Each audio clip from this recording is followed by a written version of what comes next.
Capital in the 21st Century, Chapter 2, Growth, Illusions and Realities. The main thoughts in this chapter.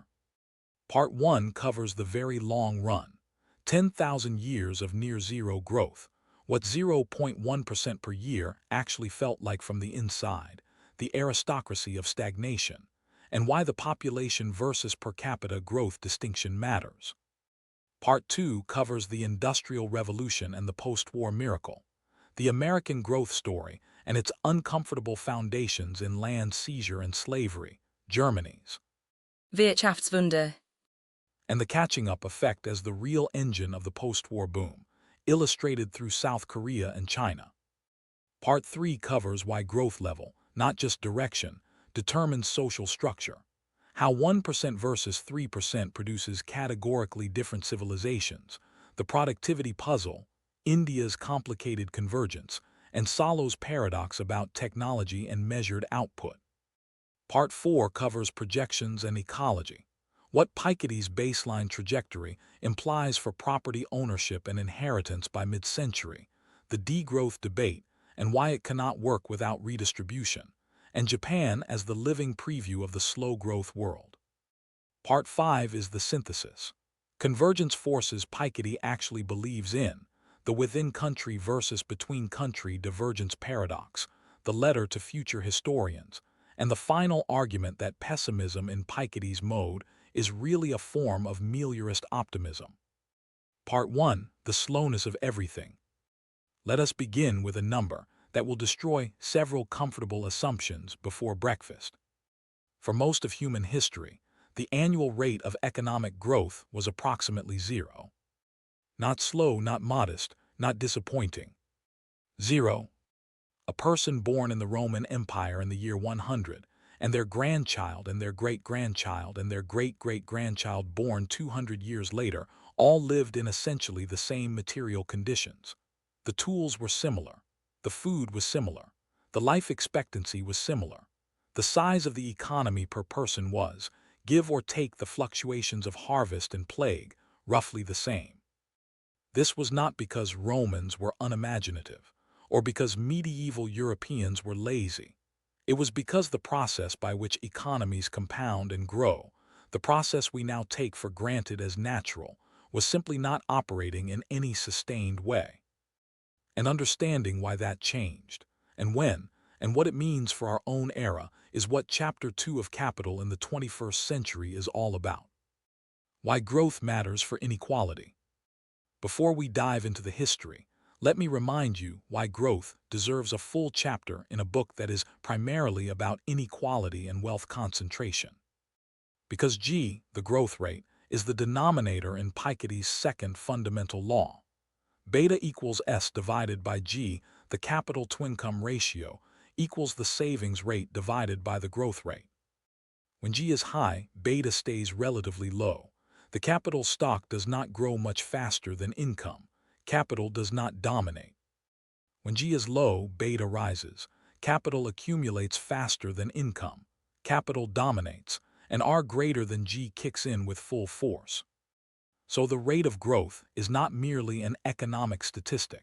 It is the key variable that determines whether wealth concentrates or disperses across generations. A world of fast growth is, other things equal, a more equal world. A world of slow growth is a world tilted toward the owners of accumulated capital. And since most of human history has been a world of near-zero growth, and since Piketty believes we are returning to slow growth in the 21st century, the implications are sobering. The very long run, 10,000 years of almost nothing. Let us go back, way back, not to the Industrial Revolution or to the Roman Empire, but to the beginning of settled human civilization. Piketty's data on growth in the very long run is necessarily approximate. We do not have tax records from ancient Mesopotamia. We do not have national income accounts from the Han Dynasty. What we have is archaeological evidence, historical records, and painstaking reconstruction by economic historians. But the broad picture is remarkably consistent across different methods and sources. From roughly the year 0 to the year 1700, world economic output per capita grew at something like 0.1% per year, maybe less. 1/10 of 1%. Compound that for 100 years, and you get a total growth of about 10% over a century, less than we now expect in a single good year. Compound it for 1,000 years, and you get roughly a doubling of living standards, over 1,000 years. Compare this to what we have become accustomed to. In the post-war period, Europe and America regularly achieved 2 to 3% per year. At 3%, living standards double in 24 years, a single generation. The difference between 0.1% per year and 3% per year is not merely quantitative. It is a difference in the entire texture of human experience.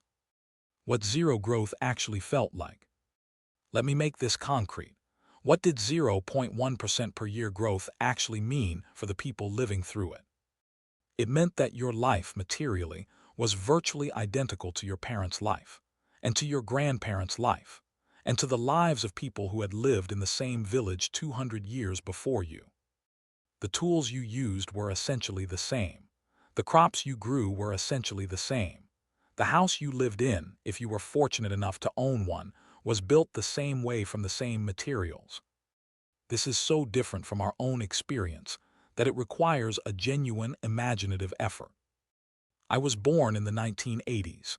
The world I inhabit today is unrecognizably different from the world of 1985. The internet, mobile phones, electric vehicles, genome sequencing, these are not marginal improvements.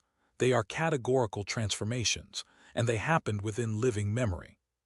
For most of human history, a person lived and died without witnessing a single categorical transformation. The fundamental rhythms of life, the harvest, the seasons, the tools of trade, the dangers of travel, remained essentially stable across generations. This is not nostalgia. It is not romanticism. It is an economic fact with profound social consequences. And one of those consequences, as Piketty will show, is that in such a world, inherited wealth is everything, because nothing else changes fast enough to challenge it. The aristocracy of stagnation. Here is a thought experiment. Imagine you live in a world where the economy grows by 0.1% per year, and the return on capital is 5%. The gap between R and G is enormous, almost 5 percentage points. In this world, a family that inherits land or wealth does not merely have an advantage. They have an insurmountable advantage. Their capital earns 50 times more than the economy grows, every year, for generations. This is not a speculation. This is the history of pre-industrial Europe, the aristocracies of England, France, Germany, Poland, Russia, the daimyo of Japan, the Mandarin families of China, the Brahmin landowners of India, all of them represented in different cultural forms the same basic structure, inherited capital in a near-zero growth environment, earning returns that utterly dwarfed anything achievable through labor. Piketty is very clear about this. The inequality of the 19th century was not new. It was a continuation, in an industrial idiom, of a much older pattern. The industrial capitalist replaced the feudal lord, but the underlying logic, R substantially greater than G in a low-growth world, was the same. What was new in the 19th century was not the concentration of wealth. It was the scale. Because industrialization created new forms of capital, factories, railroads, financial instruments, that could accumulate much faster than agricultural land had. The population puzzle. Now, when we talk about growth, we need to be careful about what we are measuring. There are two quite different things that can be meant by economic growth. First, the total size of the economy grows, more people producing more stuff. This is aggregate growth. Second, the economy grows per person. Each individual produces and consumes more than before. This is per capita growth. These two things are related, but they are not the same, and confusing them leads to serious errors of analysis. An economy can grow a great deal in total without any improvement in living standards, simply because the population is growing. If a country doubles its population and doubles its total output, per capita income stays the same. Nobody is better off individually. Piketty is primarily interested in per capita growth, because per capita growth is what actually affects the material conditions of individual lives, and because per capita growth is the relevant denominator for understanding the capital-to-income ratio and its implications for inequality. With that distinction in mind, let us look at how population has moved over the long sweep of history. The population explosion, slow, then sudden, then slowing again.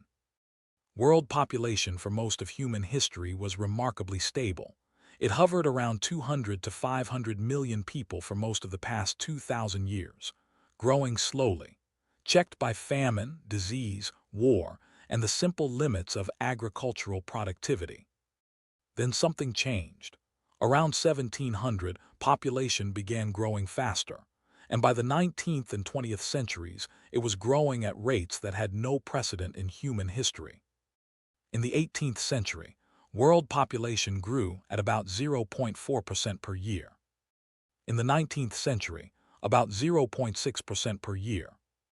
In the 20th century, at some points exceeding 1.5 to 2% per year.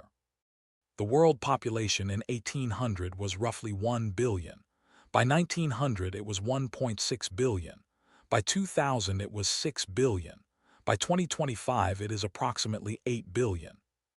This acceleration is what demographers call the demographic transition, and it is one of the most important events in the economic history of the human species. But here is the key point for Piketty's argument. The demographic transition is now reversing in rich countries, not in the world as a whole, but in Western Europe, Japan, South Korea, and increasingly in China. Population growth has slowed dramatically. Some countries are already shrinking. Germany's population would decline without immigration. Japan's population has been falling. South Korea has one of the lowest birth rates ever recorded for a major nation. And this demographic slowdown is pulling G downward.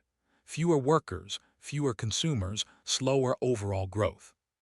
We are, in the rich world, returning toward the demographic conditions of the pre-industrial era, not to the same absolute numbers, but to the same rhythm of near stagnation. Two ways to grow, and why one is much more important than the other. Piketty decomposes economic growth into its two fundamental sources. First, demographic growth, more people producing and consuming. Second, productivity growth, each person producing more per hour worked. Now, demographic growth has real limits. You cannot grow population indefinitely. The planet has finite resources, and as societies become richer, birth rates fall. This is one of the most robust empirical regularities in all of social science. Productivity growth is different. It is, at least in theory, unbounded. If we learn to do things more efficiently, if we develop better technology, better organization, better knowledge, then the output per person can keep rising even when the population is stable. And this is Piketty's key point about the post-industrial era. The extraordinary growth rates of the 19th and early 20th centuries were driven primarily by population growth. The extraordinary growth rates of the post-war era were driven by a combination of catching up after wartime destruction, rapid technological diffusion, and some genuine innovation. But as those catch-up effects exhausted themselves, and as demographic growth slowed, the underlying long-run rate of productivity growth reasserted itself, which turns out to be around 1 to 1.5% per year. This is not a pessimistic prediction. 1 to 1.5% per year is genuinely positive. Over a century, it means living standards double. Over 2 centuries, they quadruple. But it is not 3 or 4 or 5%, and the difference matters enormously for the dynamics of wealth concentration. The magic and tyranny of compounding. Here Piketty introduces what he calls the law of cumulative growth, which is really just compound interest applied to the economy as a whole, but the implications are worth spelling out carefully. An economy growing at 1% per year doubles in approximately 70 years. An economy growing at 2% per year doubles in approximately 35 years. an economy growing at 3% per year doubles in approximately 23 years. These differences seem modest when expressed as percentage points, but over the timescales that matter for wealth accumulation, decades and centuries, the differences are enormous. Let me give you a concrete historical illustration.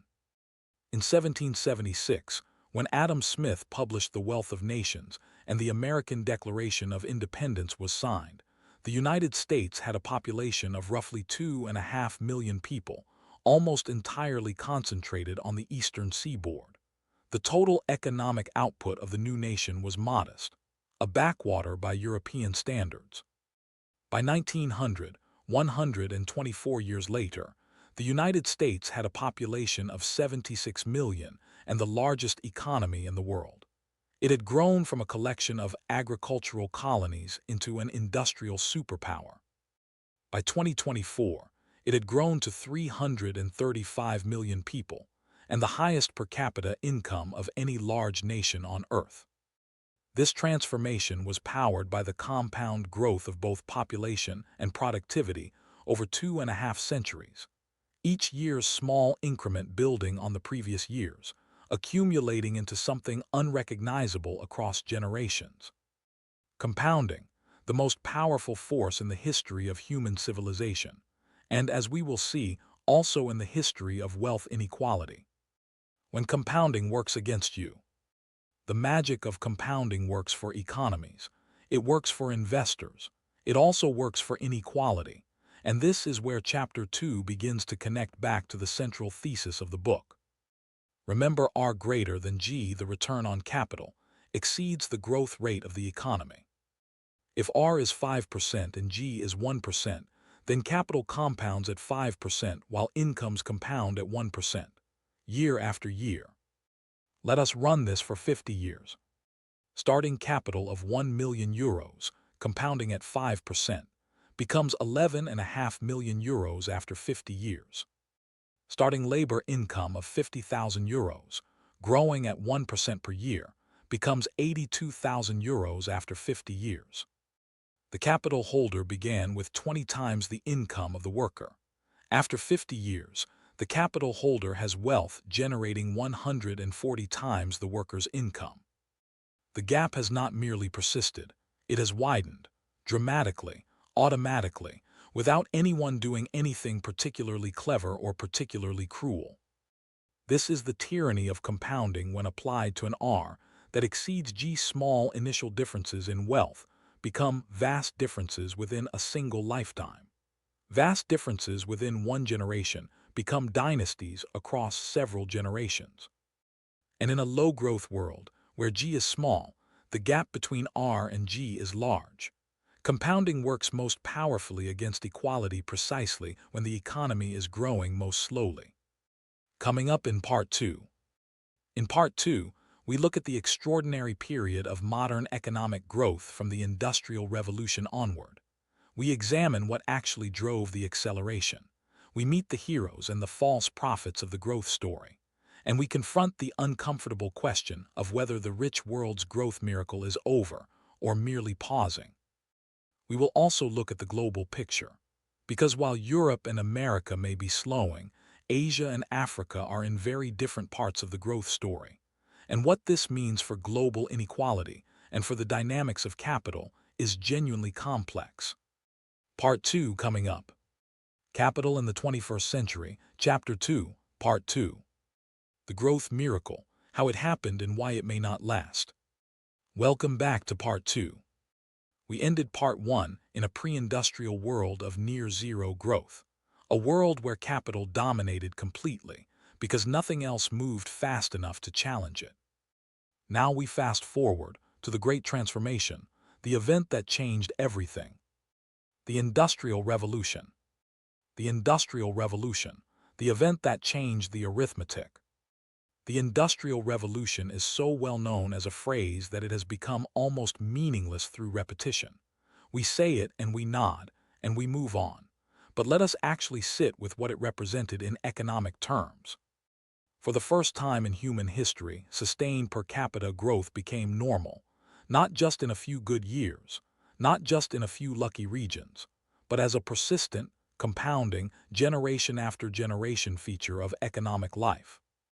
Britain was the first, starting roughly in the 1760s and 1770s and accelerating through the early 19th century. British productivity began rising, not at dramatic rates in any single year, but consistently, year after year.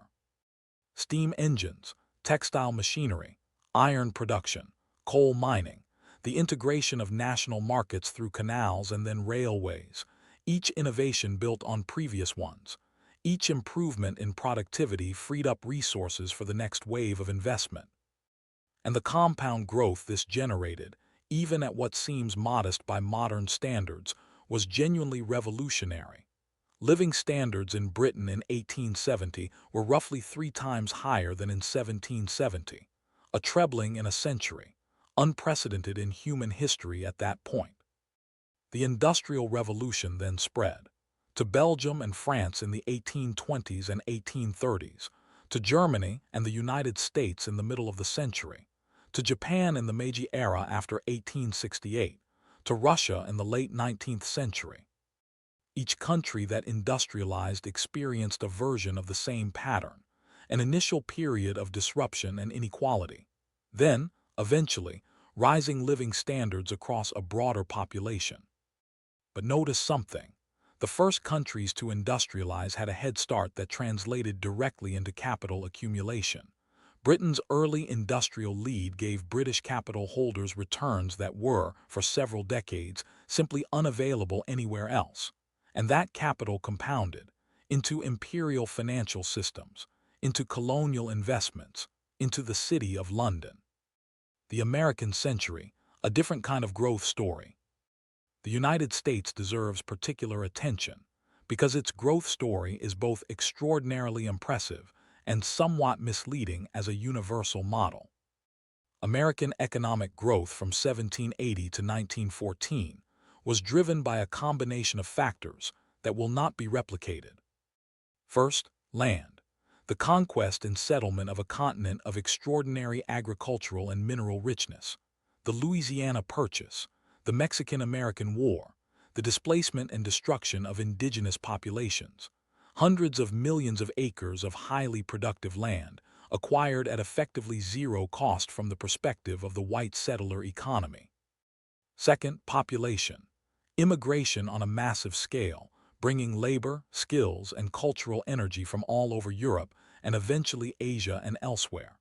The American population grew at rates comparable to the fastest-growing nations in history for most of the 19th century. Third, slavery. For the first century of American economic history, a substantial portion of the most productive agricultural land in the country was worked by enslaved people. The cotton that drove the early American industrial economy was grown by people who received no wages at all. The capital value of enslaved people in the American South on the eve of the Civil War was roughly $3 billion, larger than the value of all factories and railroads in the country combined. These are not incidental details. They are structural features of American growth that explain why the American economic miracle was so large and so fast, and they are features that cannot and should not be reproduced. The American growth story is inspiring. It is also, to use a word Piketty would approve of, specific. It happened in a particular historical context that no longer exists. Drawing universal lessons from it requires great care. The post-war miracle. How fast can you actually go? Now let us look at the period that Piketty spends considerable time on. The post-war economic miracle of Western Europe and Japan, roughly from 1950 to 1973. These were the decades of extraordinary growth, not 1 or 2%, but 3, 4, 5, and in Japan at times 10% per year, year after year. Germany averaged about 6% annual growth through the 1950s. The Wirtschaftswunder. The economic miracle. West Germany went from a country of rubble and starvation in 1945 to one of the most prosperous nations in Europe by 1960. Japan grew at nearly 10% per year through much of the 1960s. France grew at 5 to 6%. Italy grew at rates that astonished even optimistic observers. And the United States, though starting from a much higher base, grew at 3 to 4% per year. Real wages doubled in a generation. This is the period that older generations in these countries remember as a golden age. And in terms of per capita income growth, it genuinely was. But here is Piketty's essential point, and it is one that disrupts a great deal of conventional wisdom. The post-war miracle was not primarily driven by any fundamental change in human creativity or organizational capacity. It was driven by catching up. The catching up effect, how it works and what it implies. The catching up effect, which economists sometimes call convergence, works like this.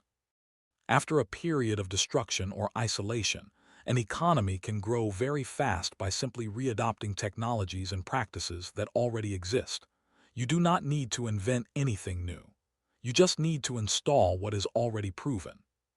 West Germany in 1945 was devastated, but German engineers and workers in 1945 knew everything they had known in 1935. The knowledge had not been destroyed. Only the physical capital had been. So rebuilding was faster than the original building had been, because you already knew what to build and how to build it. You were catching up to your own recent past. Japan in 1945 was similarly positioned. A highly educated workforce, strong organizational capacity, industrial knowledge, all of this survived the war even when the factories did not. And behind the catching up from wartime destruction lay another form of catching up. Rich countries adopting the most productive technologies from wherever they existed. An American production line technique adopted by a French factory. An American university research method copied by a German laboratory. The diffusion of best practice across borders. This diffusion of knowledge was, and remains, the single most powerful force for economic convergence in the world. And Piketty is emphatic about this. He does not believe that markets, left to themselves, automatically equalize rich and poor countries, or rich and poor people within countries, but he does believe that knowledge is genuinely different from physical capital. Knowledge, once created, can be shared. It does not diminish when it is copied, and the spread of productive knowledge has raised living standards in ways that no amount of capital accumulation alone could have achieved. South Korea, the most instructive case in modern economic history. If you want to see the catching up effect in its most dramatic and instructive form, look at South Korea. In 1960, South Korea had a per capita income roughly comparable to Ghana. It was a predominantly agricultural society, devastated by the Korean War, with minimal industrial infrastructure and very high rates of poverty. By 2000, 40 years later, South Korea had per capita income comparable to Spain and Portugal, a fully industrialized economy, world-class manufacturing, a technology sector that competed with Japan and the United States. The Korean growth rate from 1960 to 1990 averaged around 8% per year, sustained, transformative. How did this happen? Through aggressive adoption and adaptation of foreign technology, through massive state investment in education, through industrial policy that deliberately targeted export sectors, through the chaebol system of large family-owned conglomerates that concentrated investment in strategic industries. Was it a purely free market story? Absolutely not. The Korean state was deeply interventionist. It directed credit, protected domestic industries, and crushed labor rights, sometimes violently. Was it a story of pure state control? Also no. Market competition, especially in export markets, forced Korean companies to become genuinely productive. It was a complex, contested, sometimes brutal story of catching up, and it illustrates Piketty's point exactly. High growth is possible when you are catching up, when you have a large stock of existing knowledge and technology to absorb, when you are borrowing productivity improvements rather than inventing them from scratch. South Korea is now a mature, highly educated, technology-leading economy. Its growth rate has converged toward 2 to 3% per year. The catching up is largely done. China, the largest catch-up in human history. And of course, we cannot talk about convergence and catching up without spending time on China. China's economic transformation since 1980 is, by simple arithmetic, the most significant economic event of the past 50 years, perhaps of the past 200 years. In 1980, China had a per capita income, adjusted for purchasing power, of roughly $300 per year. In 2023, it was approximately $14,000 per year, an increase of more than 40 times in real terms in 4 decades. China grew at around 9 to 10% per year for roughly 30 years. That is not a miracle in the sense of something mysterious. It is compounding. 9% per year compounded for 30 years is an increase of more than 12 times, which is approximately what happened. The mechanism was the catching-up effect, applied at massive scale. A country with over 1 billion people that had been isolated from global technology and production methods, suddenly opening up and absorbing 40 years of missed progress in 3 decades. Cheap labor, massive foreign direct investment, technology transfer from multinational companies, state investment in infrastructure, an extremely high savings rate channeled into productive investment. All of this generated extraordinary headline growth numbers. But now, as Piketty's framework would predict, China is slowing. Per capita income is still below Western European levels, so there is some catching up still to do. But the easy gains are gone. The low-hanging fruit of absorbing existing technology has been largely picked. China's growth rate has declined from 10% to something closer to 5%. And many economists believe it will slow further toward 3 to 4%, or even lower, as demographic pressures from its aging population bite. And as it slows, the Piketty dynamics that are familiar from Europe and America begin to assert themselves. Capital accumulating faster than income, inequality rising. The Guanxi networks of connected families and political insiders, cementing advantages across generations. The inflation of growth, when statistics mislead. Piketty makes a point about growth measurement that deserves more attention than it usually gets. We measure growth in GDP, and GDP has some serious problems as a measure of genuine welfare improvement. First, GDP counts all economic activity, whether it makes people better off or not. If there is a large car accident, the subsequent medical care, auto repair, legal fees, and insurance processing all add to GDP. The accident was a social disaster, but it showed up as growth. Second, GDP does not count unpaid work. If a parent cares for a child at home, that adds nothing to GDP. If the same care is outsourced to a paid nursery, it adds to GDP. The actual childcare provided is identical. The measured output is completely different. Third, and this is crucial for Piketty, GDP does not measure distribution. A country where GDP per capita is $30,000 but half the population lives on $10,000 is measured identically to a country where GDP per capita is $30,000 and everyone genuinely earns close to $30,000. This third limitation is the one Piketty hammers most insistently. When politicians say the economy is growing, they are saying that the aggregate is getting larger. They are saying almost nothing about whether ordinary people are better off. The United States economy grew substantially between 2009 and 2016, but median wages grew barely at all. The growth went primarily to the top of the distribution. GDP said, "Wonderful." The median household said, "What growth?" This is not a recent phenomenon. It is a structural feature of a world where R exceeds G and where capital's share of income is rising. You can have growth and stagnation simultaneously. Growth for those who own capital, stagnation for those who do not.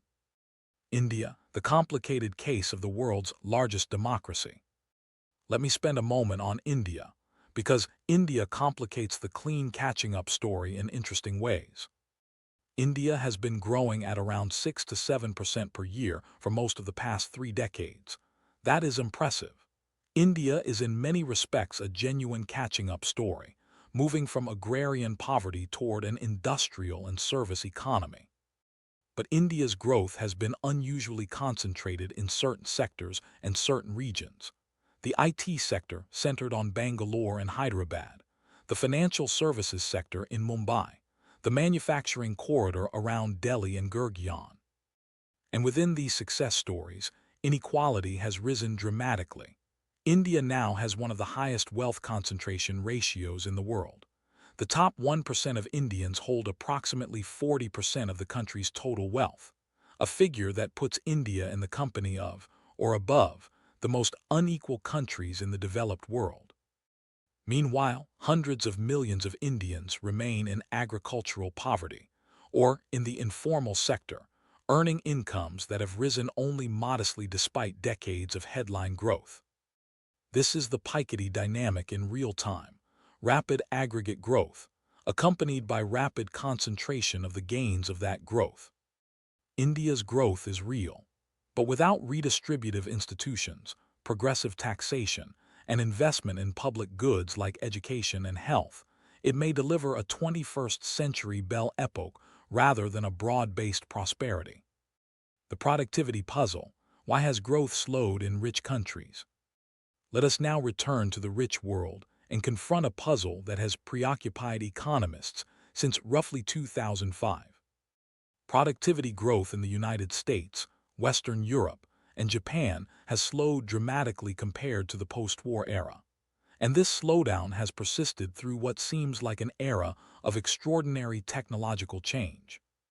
We have the internet, we have smartphones, we have artificial intelligence, we have genome sequencing, we have materials science revolutions and energy transitions. And yet productivity growth has been, by historical standards, disappointing. The economist Robert Solow, who won the Nobel Prize partly for his work on growth theory, observed this paradox as long ago as 1987. He said, "You can see the computer age everywhere except in the productivity statistics." That observation, now called Solow's paradox, has only become more puzzling in the decades since. Why might technology not be translating into productivity growth? Several explanations have been proposed. 1. The new technologies, while impressive in consumer terms, are not increasing the output of goods and services as efficiently as the old technologies did. The steam engine and the electric motor transformed the entire production process. The smartphone has transformed entertainment and communication, but has it made a hospital more productive, a school more effective, a construction site faster? 2. The gains from technology are being captured as consumer surplus. You get enormous value from Google Maps for free. That value does not show up in GDP. You get enormous value from streaming music for €9 a month. Only €9 shows up in GDP. The social value is huge. The measured economic value is small. 3. The most powerful new technologies are still early stage. The full productivity effects of artificial intelligence, for example, may take decades to show up in measured output, just as electrification took decades to show up in measured factory productivity after electric motors were first deployed. Piketty does not take a firm position on which of these explanations is correct. What he does say is this: whichever explanation is right, the implications for his framework are the same. If G stays low, beta rises and capital dominates. Coming up in Part 3. In Part 3, we go to the heart of Piketty's argument about growth and inequality. We ask, why does the level of growth matter so much for inequality? Not just the direction, the actual number. We will explore why 1% growth and 3% growth produce radically different social structures. Why a world growing at 1% is a world that looks like the 19th century, and why Piketty believes the 21st century, on current trends, will grow closer to 1% than to 3%. We will also look at some of the most ambitious recent attempts to rethink growth itself: degrowth, donut economics, well-being indices, and ask whether Piketty's framework can accommodate or challenges these heterodox visions. Part 3 coming up. Capital in the 21st Century, Chapter 2, Part 3. Why 1% is not just a little worse than 3%. It is a different world. Welcome back to Part 3. We have established that growth rates vary, that they have been historically near zero, that industrialization changed this, that the post-war miracle was exceptional, that we may be returning to slow growth. Now let us do something that might seem like simple arithmetic, but is actually sociologically profound. Let us think carefully about what different growth rates mean, not for economic statistics, but for the lived experience of being a person in society. A generation is roughly 30 years, so. Piketty offers a deceptively simple observation. He says, think in terms of generations. At zero growth, a generation has the same material conditions as the previous generation. What your parents had, you have. What your grandparents had, your parents had. In this world, social position is almost entirely inherited, because nothing changes fast enough for individual effort or talent to significantly alter the outcome. The son of a blacksmith is a blacksmith. The daughter of a peasant is a peasant. The heir of a lord is a lord. This is not because people in zero-growth societies are indifferent to individual talent. They are not. But because the economic gains from individual talent in a stagnant economy are too small to overcome the inherited advantages of birth. At 1% growth. At 1% growth per year, a generation experiences roughly a 30% increase in living standards over 30 years. This is real progress, noticeable but not transformative. The son of a factory worker is perhaps 30% better off than his father. In material terms, he can afford a slightly better house, perhaps a car when his father had a bicycle, a television when his father had a radio. But the fundamental social structure is largely intact. The wealthy family is still wealthy. The poor family is still poor. Individual merit can make a difference at the margins, but the weight of inherited position is still overwhelming. This is the world Piketty expects for much of the 21st century in Western Europe. Low growth, modest material improvement, but deep structural persistence of inherited advantage. And because R, the return on capital, remains around 4 to 5% while G is around 1%, the gap between the returns to capital and the returns to labor grows, every year, quietly. At 2% growth, the magic threshold. At 2% growth per year, something qualitatively different starts to happen. A generation experiences roughly an 80% increase in living standards over 40 years. Productivity roughly doubles in a working lifetime. This is enough growth that the economic landscape shifts noticeably during a career. New industries emerge, old industries decline, skills that were scarce become abundant, skills that were abundant become obsolete. In this environment, individual talent and effort start to matter more, not because inheritance matters less in absolute terms, but because the rate of change creates opportunities that did not exist before. The child of a factory worker can become an engineer. The engineer's child can become a software developer. Each generation adapts to a significantly different economy. Social mobility increases, not because capitalism becomes more virtuous, but because growth creates new rungs on the ladder that did not previously exist. The post-war era in Europe and America was roughly in this growth range, and the social mobility of that era was genuinely higher than the eras before and after. This is not a coincidence. It is exactly what Piketty's framework predicts. At 3 to 4%, the exceptional world. At 3 to 4% per year, you get the era that older generations in Germany, France, Japan, and the United States remember as exceptional. A generation experiences a doubling or more of living standards within its working life. Children are, in real terms, dramatically richer than their parents. The entire social landscape is reshuffled. In this environment, inheritance matters much less, because by the time you inherit your parents' assets, the economy has changed so dramatically that those assets may not be worth very much relative to the new wealth being generated. A factory inherited in 1945 Germany might by 1960 be surrounded by newer, more productive factories. Its competitive advantage has been eroded by growth itself. Fast growth is the great equalizer, not because it distributes wealth directly, but because it constantly creates new sources of wealth that compete with old sources. It dilutes the advantage of historical accumulation. When Piketty says the mid-20th century was exceptional, this is partly what he means. Growth was fast enough that the arithmetic of R greater than G barely had time to operate. By the time capital had compounded significantly relative to income, the growth rate had already shifted the terms again. The sociological texture of different growth rates. I want to dwell on the sociological texture of these different growth environments, because Piketty's framework, while expressed mathematically, is fundamentally about human social life. In a low-growth world, the dominant question is, who are your parents? Who do you marry? What do you inherit? These are the questions that determine your fate. Social institutions, from aristocratic clubs to marriage markets, from hereditary titles to nepotistic hiring, all serve to preserve and transmit inherited advantage. Because in the absence of growth, this is the only game in town. In a high-growth world, the dominant questions shift. What can you do? What can you learn?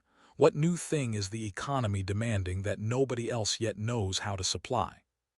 The meritocratic ideal, the idea that talent and hard work determine outcomes, is only plausible in a high-growth environment, and even then only partly. But in a low-growth environment, meritocracy is almost entirely illusory. Inheritance dominates. Now, which world are the children born today going to inhabit? That depends on what happens to G. What does Piketty think will happen to growth in the 21st century? Piketty is careful not to make confident predictions about growth rates.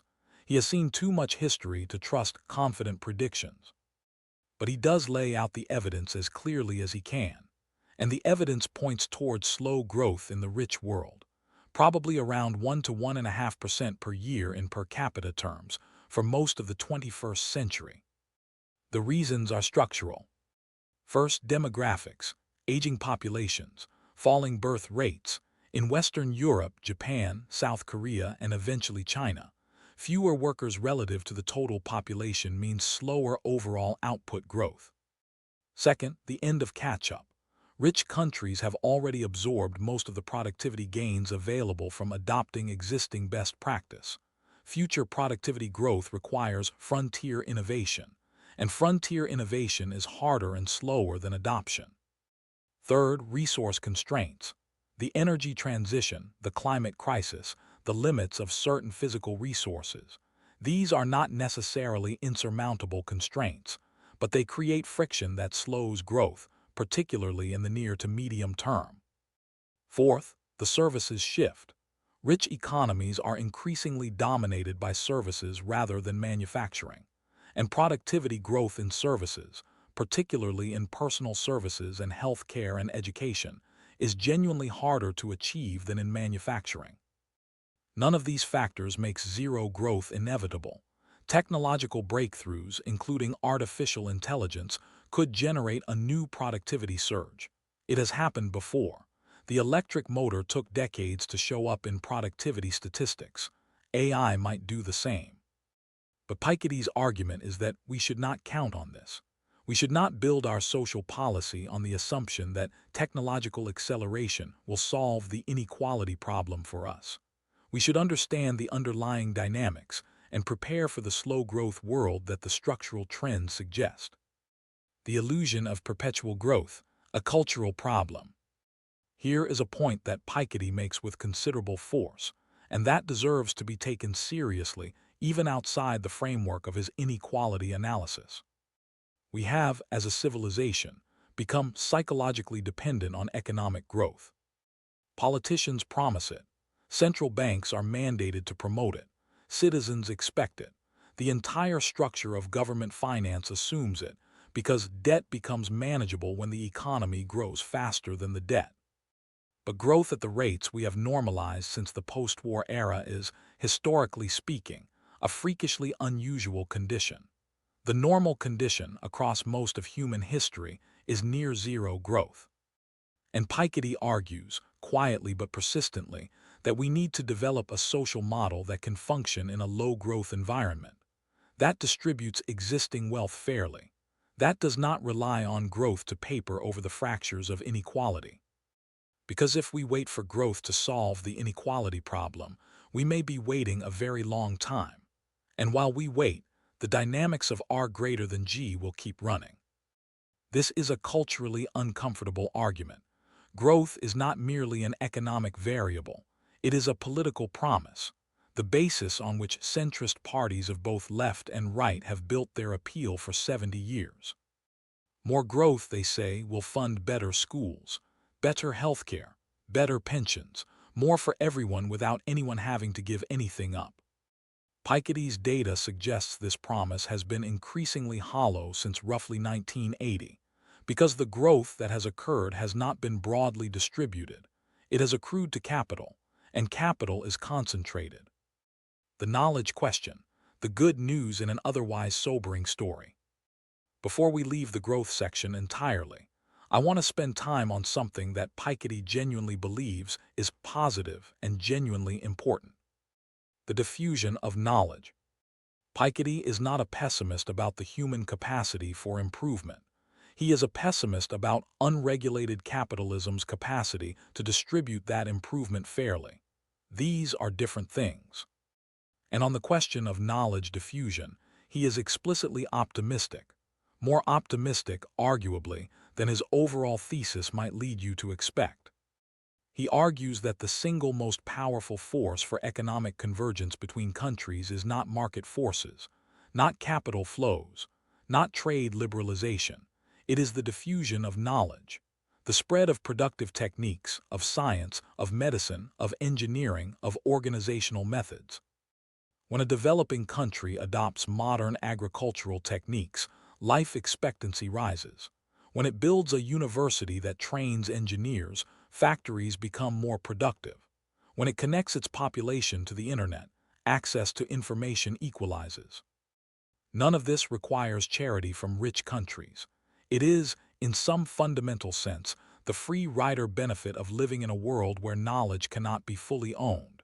Ideas, once released, spread.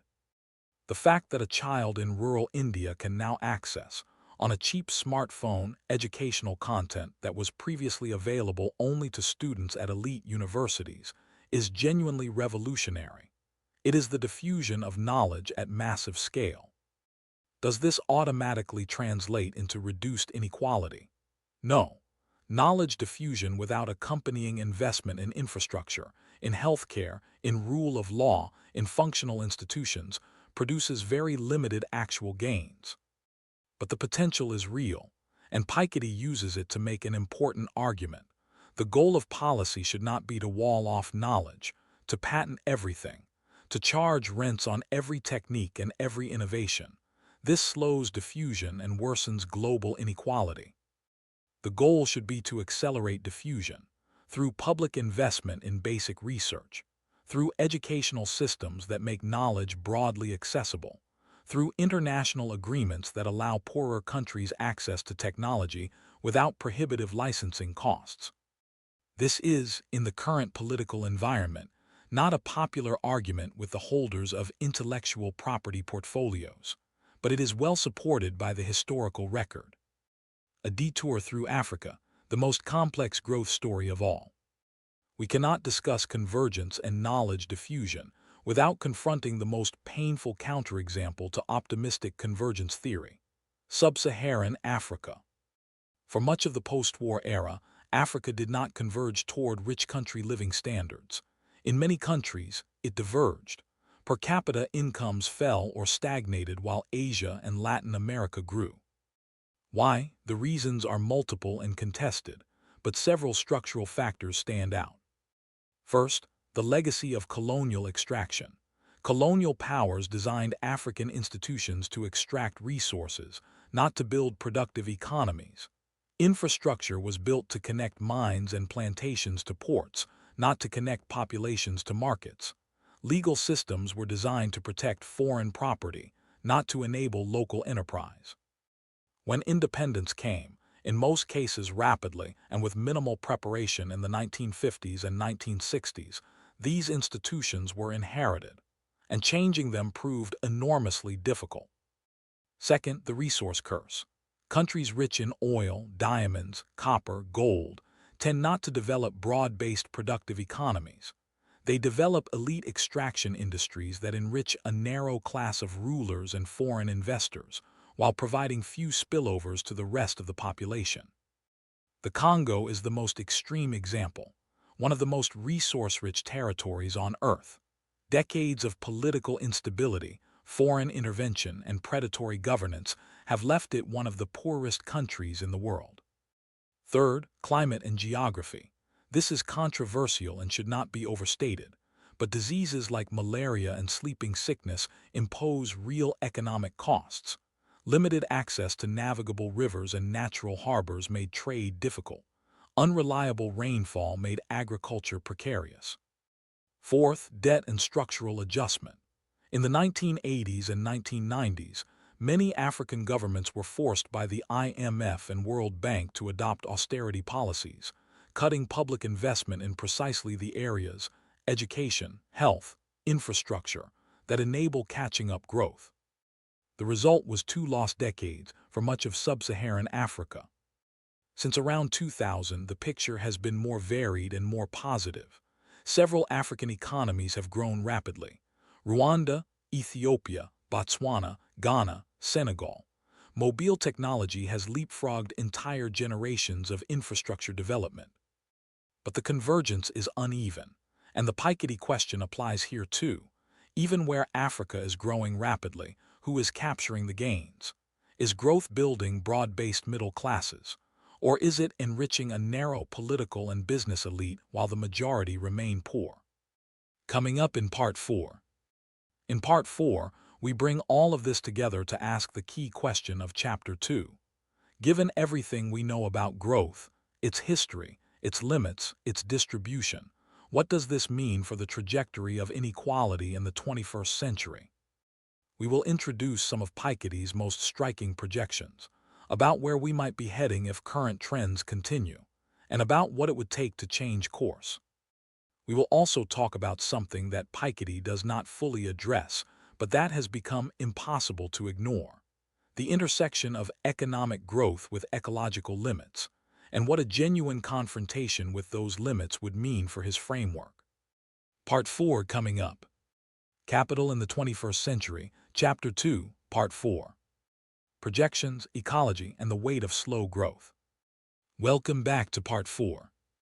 We have traced the full arc of economic growth from near zero in pre-industrial times through the extraordinary acceleration of the 19th and 20th centuries, and toward the slower rates that now characterize the rich world.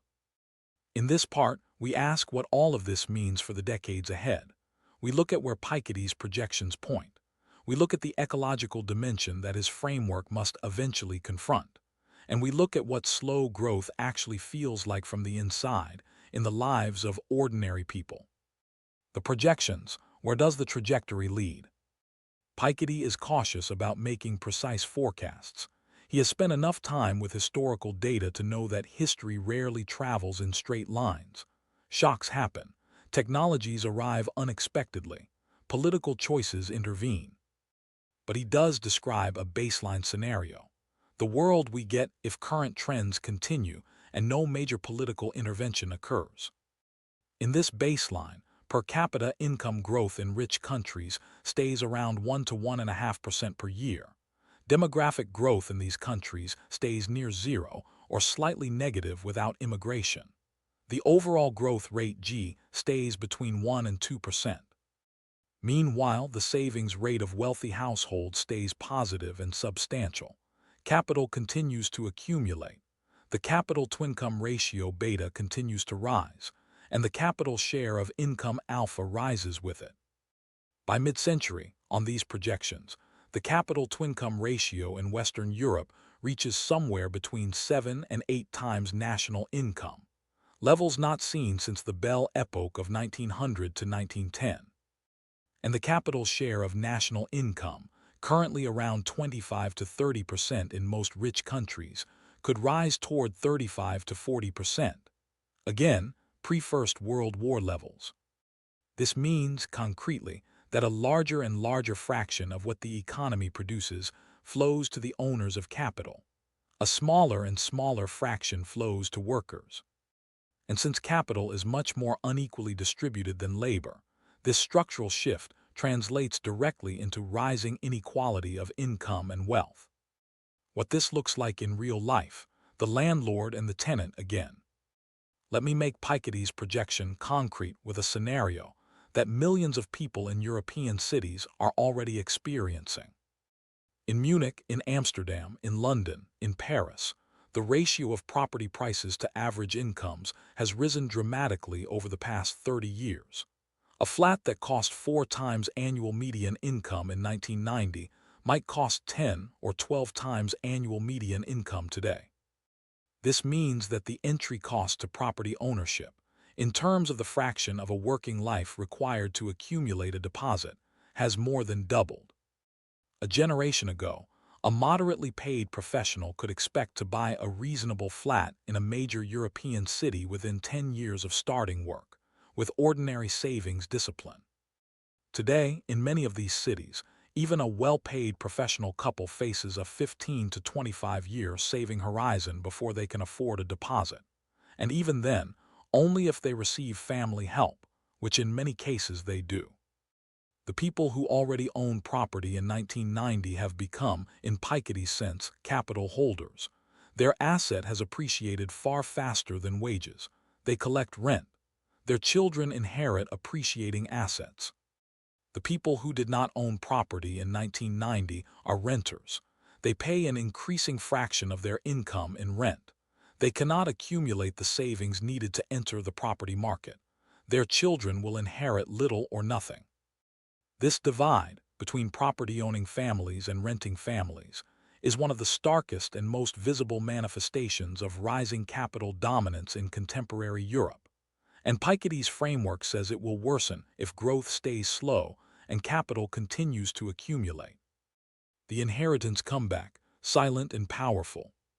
Alongside the property divide, Piketty documents something that is genuinely striking about the trajectory of inheritance in slow-growth societies. In France, which has the best long-run data on inheritance, the share of total private wealth that is inherited, as opposed to self-accumulated, fell dramatically in the 20th century. In the Belle Epoque, around 1900, inheritance accounted for roughly 80 to 90% of all private wealth. Self-made wealth was the exception. Inherited wealth was the overwhelming rule. By the 1970s, after the wars and the compression, the inherited share had fallen to perhaps 50 to 60%. Self-accumulated wealth was far more significant. The meritocratic ideal had some basis in the data. But since the 1980s, the inherited share has been rising again, steadily, and by the 2010s, it was back towards 60 to 65% and climbing. Inheritance is making its comeback, quietly, without any particular announcement, without anyone deliberately choosing this outcome. It is simply the mechanical consequence of low growth combined with high returns on capital. Wealth accumulated by one generation is not eroded by inflation, or taxed away, or overtaken by rapidly rising wages. It persists, it compounds, it passes on. And in a society where inheritance is the dominant driver of wealth, where you were born matters more than what you do, the meritocratic promise dissolves, and the Balzacian calculus, marry money or live in mediocrity, edges back toward plausibility. The climate crisis, the elephant in Piketty's framework. Now I need to address something that Piketty was relatively quiet about in 2013, but that has become impossible to ignore. The ecological limits to growth. The fundamental premise of Piketty's baseline scenario, and indeed of conventional economics more broadly, is that economic growth can continue indefinitely, perhaps at lower rates than in the post-war era, but positive, compounding, growing. The climate crisis, challenges this assumption in ways that are only beginning to be fully integrated into mainstream economics. The economy is not separate from the physical world. It is embedded in it. It depends on stable climate conditions, on functioning ecosystems, on reliable rainfall, on oceans that are not acidified, on agricultural systems that are not disrupted by extreme weather. Climate change is already imposing costs. Extreme weather events, agricultural disruption, sea level rise, mass migration. These costs are already appearing in economic statistics and will grow. The question is, how large are these costs? And does the response to climate change, the energy transition, the restructuring of agriculture and transport and industry generate new growth? Or does it absorb resources that would otherwise have driven growth? The optimistic view is that the green transition is itself a growth opportunity. New industries, new jobs, new technologies, the electrification of everything as a source of productivity gain. The pessimistic view is that the energy transition requires enormous investment to replace existing capital stock without necessarily producing more output. We rebuild the energy system, but we do not necessarily produce more goods and services from it. We just produce the same goods and services with less carbon. Piketty himself has moved toward acknowledging that the climate crisis and inequality are deeply intertwined. His concept of what he calls participatory socialism explicitly includes ecological sustainability as a core objective alongside redistribution. But the full implications of ecological limits for the growth framework have not yet been worked out, not by Piketty, not by mainstream economics, not by anyone honestly. What we can say is this: if growth is structurally constrained by ecological limits, and if G falls toward or below zero in real terms once ecological costs are properly accounted for, then Piketty's dynamics become far more acute. R greater than G is not alarming when G is 2%. It becomes catastrophic when G is 0 or negative. A world of genuine ecological constraint, with unchanged capital returns and unchanged redistributive institutions, would generate inequality on a scale that even Piketty does not fully contemplate in capital in the 21st century. Degrowth, a provocation worth taking seriously. Among the more heterodox responses to this convergence of slow growth and ecological crisis is the degrowth movement. Degrowth thinkers argue that the pursuit of GDP growth is itself the problem, that a high-income society does not need more stuff. It needs better distributed stuff, shorter working hours, more leisure, more care, more community, less production of things that nobody really needs. The French word is décroissance, and some of its most articulate proponents are, interestingly, French, which may explain why Piketty engages with the idea more seriously than many Anglo-Saxon economists. The degrowth argument is not that everyone should become poorer. It is that a rich society can maintain or improve well-being while producing less. If we distribute what we produce more fairly, if we reduce working hours so that the productivity gains of technology are taken as leisure rather than as additional output, if we stop producing things whose only purpose is to make us feel inadequate so that we buy more things. Piketty's framework both supports and challenges this position. It supports it in the sense that his data shows growth, in recent decades, has not been well distributed. Growing the pie faster has not helped most people when the extra slices go to the already wealthy. But it challenges it in one crucial respect. If G falls toward zero without a simultaneous, radical redistribution of capital and its returns, the result is not equitable sufficiency. It is extreme concentration. Degrowth without wealth redistribution is, in Piketty's framework, not a left-wing project. It is an aristocratic one. It freezes the existing distribution of wealth in place and eliminates the growth that might otherwise have created new opportunities for those who start with nothing. The degrowth movement sometimes underestimates this, or assumes that redistribution will accompany degrowth as a matter of course. Piketty's historical evidence suggests it will not, unless explicitly and forcefully chosen. The well-being alternative, GDP beyond GDP. More practically minded than degrowth is the movement to measure national welfare beyond GDP. New Zealand under Jacinda Ardern explicitly shifted to well-being budgets, measuring not just GDP but health outcomes, environmental quality, cultural vitality, social connection, housing security. Bhutan famously introduced gross national happiness as an alternative to GDP. This was often mocked in Western financial circles, but the underlying intuition that welfare cannot be reduced to aggregate output is sound. France commissioned the Stiglitz-Sen-Fidelsy report in 2008, which produced a comprehensive critique of GDP and proposed multidimensional alternatives. The commission included Piketty's own colleagues and was intellectually very close to his concerns about distribution. The OECD has developed its Better Life Index. The UN has its Human Development Index. These are imperfect, but they represent a genuine intellectual move away from the growth fetish that has dominated policy for 70 years. Piketty is broadly supportive of these efforts. He is particularly supportive of any metric that tracks distribution rather than just aggregates, because his central argument is that you cannot understand the social condition of a society without knowing not just how much it produces but who gets it. A digression on Japan, the first country to live Piketty's future. If you want to see what a rich country with near-zero growth and an aging population actually looks like, look at Japan.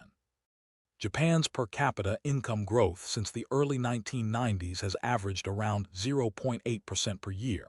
For 3 decades, Japan has been the advanced economy that comes closest to Piketty's slow growth baseline. And what has this produced? On some measures, Japan looks remarkably equitable. Income inequality is lower than in the United States or Britain. Extreme poverty is rare. Public services are excellent. Life expectancy is among the highest in the world. But wealth inequality in Japan has been rising, and the dominance of inherited wealth in the upper reaches of Japanese society is very high. The old industrial and financial families that dominated Japan in the 1960s and 1970s remain dominant today. And there is a deeper social cost to near-zero growth that the statistics do not fully capture. Young Japanese people face a labor market that is profoundly bifurcated between secure, well-paid, and in most cases inherited by loyalty corporate positions, and precarious, low-paid contract work. The phenomenon of the hikikomori, young people who withdraw from society entirely, sometimes not leaving their rooms for years, is linked by many Japanese sociologists to the breakdown of the promise of upward mobility. When the escalator stops moving, staying on it no longer gets you anywhere. Some people step off entirely. This is the sociology of slow growth, not catastrophe, not dramatic collapse, but a quiet withdrawal of possibility, a narrowing of horizons, a return to the sense, familiar from the pre-industrial era, that your place in life is largely determined at birth. Coming up in Part 5. In Part 5, we close Chapter 2 with the big synthesis. We bring together growth, knowledge diffusion, convergence, and the long-run arithmetic of R greater than G. We ask what the honest takeaway from Chapter 2 is. And we look at some genuine reasons for optimism, alongside the structural pressures Piketty has identified. Because Piketty is not a nihilist. He does not believe the future is determined. He believes it is a choice. And Chapter 2 is, ultimately, an argument for making that choice with eyes open to the historical evidence. Part 5, the final part of Chapter 2, coming up. Capital in the 21st Century, Chapter 2, Part 5. The synthesis, growth, knowledge, and the choice we must make. Welcome to the final part of Chapter 2. We have covered a great deal of ground, from the near-zero growth of the pre-industrial world, through the extraordinary acceleration of the Industrial Revolution, through the demographic transition and its reversal, through the post-war miracle and its exhaustion, through the catching-up stories of Asia and the painful divergence of much of Africa. Now we draw the threads together. And we ask, What does Piketty's analysis of growth ultimately tell us? Not just about economics, but about who we are as societies and what we owe each other. The central insight about growth and equality. Say it again slowly. Let me restate Piketty's central insight about growth with as much clarity as I can muster. The relationship between growth and equality is not what we were taught. We were taught by the Kuznets curve and by decades of centrist economic consensus that growth is the great equalizer, that rising tides lift all boats, that the path to a more equal society runs through a growing economy. Piketty's evidence says this is sometimes true and sometimes catastrophically wrong. Growth helps equality when it is fast enough to outrun the compounding of capital, when G is high enough, relative to R, that the advantage of inherited wealth is diluted by the dynamism of the new. Growth hurts equality or fails to help it when it is slow, when the gains are concentrated, and when capital's share of income is rising. In this situation, growth does not lift all boats, it lifts yachts. The rich world since roughly 1980 has been in the second scenario, growing, but distributing the growth badly. And the 21st century, on current demographic and productivity trends, will likely stay in the second scenario, unless deliberate redistributive choices are made. The convergence forces, what Piketty actually believes in. I want to spend time here on something that is often lost in summaries of Piketty: his genuine belief in convergence forces, his recognition that capitalism, despite its tendencies toward concentration, also generates genuine forces toward equality. He identifies several. First, the diffusion of knowledge and skills, already discussed at length, but worth repeating. The spread of education, of technology, of productive techniques across countries and across classes is the most powerful force for equality that exists, and it is, to a significant degree, unstoppable. Knowledge, once released, is hard to unrelease. Second, the market for labor. In competitive labor markets, wages for skills that are genuinely scarce will rise. This has lifted incomes for educated workers in many developing countries. It has created a genuine middle class in countries like South Korea, Taiwan, Poland, and Brazil. Third, democratic politics. When workers have the vote and when political institutions function reasonably well, they can use the political process to push for redistribution. Minimum wages, labor laws, progressive taxation, social insurance. These were all achieved through democratic pressure by people who had numbers but not wealth. Piketty is not a cynic about democracy. He genuinely believes that democratic institutions, when functioning well, can override the market's tendency toward concentration. The mid-20th century showed this was possible. But he is also realistic about the conditions under which democratic institutions function well, and he worries that extreme wealth concentration undermines those conditions, which brings us back to the political economy arguments of Chapter 1. The convergence between countries, a genuine achievement. One form of convergence that Piketty documents with genuine enthusiasm is the narrowing of income gaps between countries.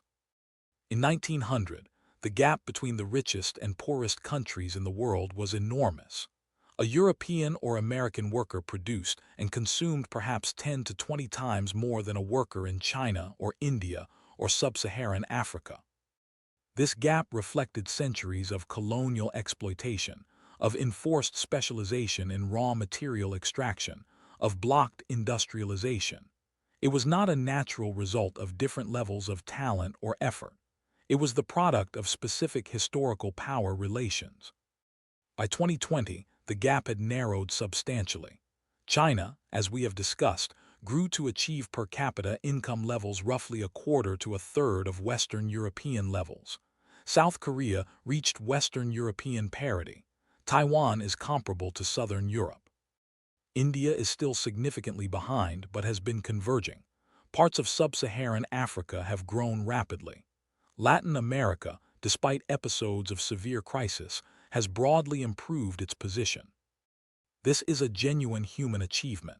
It is primarily the result of knowledge diffusion, as Piketty argues. Countries that were able to absorb and adapt existing technology grew rapidly. Countries that were prevented from doing so by bad institutions, by resource extraction arrangements, by debt burdens, fell further behind or stagnated. The lesson for policy is clear. Facilitating knowledge transfer matters enormously. Restricting it, through aggressive intellectual property regimes that price essential technologies out of reach of poor countries, slows convergence and worsens global inequality. The COVID-19 vaccine patent dispute illustrated this vividly. Rich countries and pharmaceutical companies argued for maintaining patent protections on vaccines that poor countries could not afford to produce. A classic conflict between the logic of capital returns and the logic of knowledge diffusion. The divergence within countries, the darker side of the same story. But here is the painful irony that Piketty documents carefully. Just as inequality between countries has been narrowing, inequality within countries has been widening, in many of the same countries that achieved rapid convergence with the West.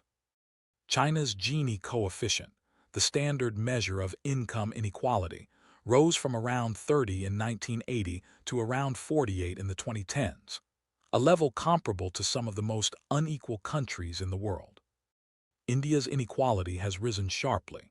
South Korea, despite its extraordinary convergent success, has seen rapidly rising household debt and growing inequality between the chaebol, families and ordinary workers. Brazil grew rapidly in the early 2000s and reduced poverty significantly.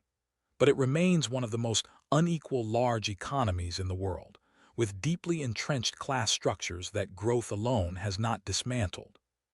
What is happening? The same dynamic that operates in rich countries operates in emerging economies too. As they mature, as the easy catch-up gains are exhausted, as capital accumulates in the hands of the early winners, the Piketty dynamics kick in. Fast growth masks the problem, slow growth exposes it. And without progressive redistributive institutions, the gains of growth concentrate. The middle class that rapid growth created finds itself squeezed. The wealthy consolidate their position. The poor make slow progress or none. The 21st century as a choice, not a fate. And this brings us to the moral and political heart of Chapter 2. Piketty presents the 21st century not as a predetermined destiny, but as a decision point. The structural forces are clear: slow growth in rich countries, accumulation of capital at rates that exceed income growth, rising capital share of income, rising inheritance as a fraction of total wealth. These forces, if unchecked, point toward a world by 2050 or 2070 that looks economically like the world of 1900. Not in every respect, not in terms of living standards, which will be higher, but in terms of the structure of who owns what and how that determines life chances. The heir to a large fortune in 2070 in this baseline scenario will be in a position structurally similar to the heir of a large fortune in 1900. Their capital will earn returns far exceeding economic growth. They will not need to work. Their children will inherit amplified fortunes. And the person born without capital in 2070 will be in a position structurally similar to the person born without capital in 1900, dependent on wages, constrained by what labor markets offer, unable to accumulate meaningful assets in competition with compounding inherited wealth. But this is not inevitable. Piketty says this repeatedly in different ways throughout the book. The 20th century showed that deliberate political choices can override these structural tendencies. Progressive taxation can slow the accumulation of dynasties. Inheritance taxes can interrupt the compounding of advantage. Public investment in education and health can give everyone access to the knowledge that is the primary equalizer. The question for the 21st century is whether the political will to make these choices can be assembled. In a global economy where capital is mobile and politics is national. In democracies where the wealthy have disproportionate political influence. In a media environment where complex structural arguments are crowded out by simpler narratives. These are not simple problems. Piketty does not pretend they are. But he insists they are not insoluble problems either. A letter to future historians. Let me try to describe the 21st century as a historian of 2100 might describe it. Looking back from a century's distance, what will they see? If we do nothing, if the structural forces run unchecked, they will see a century in which the extraordinary democratization of living standards achieved in the mid-20th century was gradually reversed, in which the meritocratic societies that emerged from the Great Compression slowly calcified into new aristocracies, in which inherited wealth reasserted its dominance as growth slowed and capital compounded, in which the political systems of democratic nations, corrupted by concentrated wealth, proved unable to organize a coherent response. They will see this as a failure of imagination and of political courage, not of economic necessity. But if we do act, if the rich world chooses progressive wealth taxation, if intellectual property regimes are reformed to allow knowledge to flow more freely, if democratic institutions are strengthened against the corrupting influence of concentrated money, if the gains from artificial intelligence are distributed through public ownership and taxation rather than captured by a handful of technology companies, then those future historians might write a different story, of a century in which humanity faced the structural return of inherited privilege and chose, deliberately, to resist it, in which the tools of democratic governance were brought to bear on the arithmetic of compounding advantage, in which the diffusion of knowledge was treated as a public good rather than a private property. Piketty cannot tell us which story will be written. Nobody can. What he can do, and what he has done, is give us the analytical framework to understand what is at stake, the historical evidence to know it has happened before and can happen again, and the intellectual honesty to say that the outcome depends on choices, human choices, political choices. What Chapter 2 has given us. Let me close with a summary of what Chapter 2 of Capital in the 21st century has added to our understanding. First, a deep time perspective. By seeing growth in the context of thousands of years of near-zero expansion, we understand that the 20th century was exceptional. The 21st may revert toward the historical norm, and the implications of that reversion are profound. Second, the decomposition of growth. Population growth and productivity growth are different things with different implications. The demographic transition is real and is already reducing G in rich countries. Third, the law of cumulative growth. Small differences in growth rates compound over generations into large differences in social structure. 1% and 3% are not just different numbers, they produce different civilizations. Fourth, the catching up story. The most powerful force for convergence between countries is knowledge diffusion, not markets, not capital flows, knowledge, and it is partly subject to political choice. Fifth, the 21st century baseline. On current trends, slow growth in the rich world will push beta upward, amplify the gap between R and G, and accelerate wealth concentration. This is not a prediction. It is a tendency that can be counteracted if we choose to counteract it. And sixth, the interaction with ecology. The full implications of environmental limits for growth have not yet been worked out, but they are likely to make Piketty's challenge more acute rather than less. A final thought, the uses of pessimism. Piketty is sometimes accused of pessimism, of painting too dark a picture, of ignoring the genuine achievements of capitalism and growth. I think this misunderstands his purpose. The most useful form of pessimism is what philosophers call meliorism. The view that things are not as good as they could be will not improve automatically, but can be improved through deliberate action. Piketty is a meliorist. He does not say the future is doomed. He says the future is contingent. It will be shaped by choices, and making those choices wisely requires understanding the structural forces at work. A doctor who tells you that your blood pressure is dangerously high and that without intervention you face serious risk is not being pessimistic. They are being useful.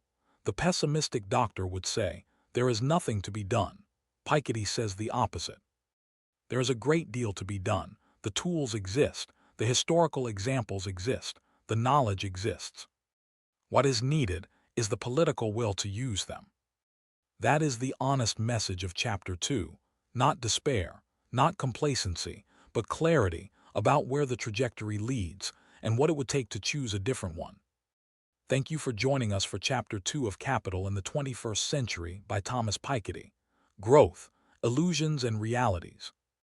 In our next series, we move to Chapter 3, The Metamorphoses of Capital, where Piketty traces how the form of capital has changed over 3 centuries, from land to slaves to industrial machinery to financial assets and urban real estate. The substance shifts, but the logic of accumulation and concentration endures. The story continues.